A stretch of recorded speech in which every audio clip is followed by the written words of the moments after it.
Coonoor VP தெரு பகுதியில் அமைந்துள்ள நூற்றாண்டு பழமைமிக்க அருள்மிகு சிவசுப்பிரமணிய சுவாமி திருக்கோயிலின் புனராவர்த்தன அஷ்டபந்தன மகா கும்பாபிஷேகம் நடைபெற்றது.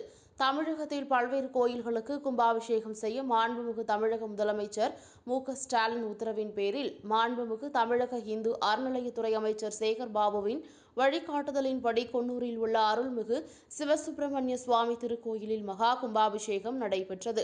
3 நாட்கள் தொடர்ந்து யாக பூஜைகள் நடைபெற்ற நிலையில் யாகசாலையிலிருந்து கலச நீர் ஊர்வலமாக எடுத்து வரப்பட்டு கோயிலின் ராஜகோபுரத்தில் வைக்கப்பட்டுள்ள கலசத்திற்கு புனித கலச நீர் ஊற்றப்பட்டது.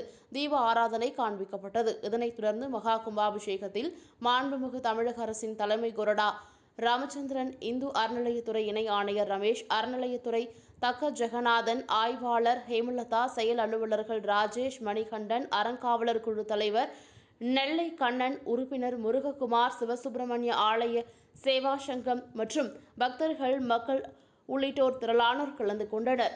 இதனையடுத்து பக்தர்கள் அனைவருக்கும் அன்னதானம் வழங்கப்பட்டது.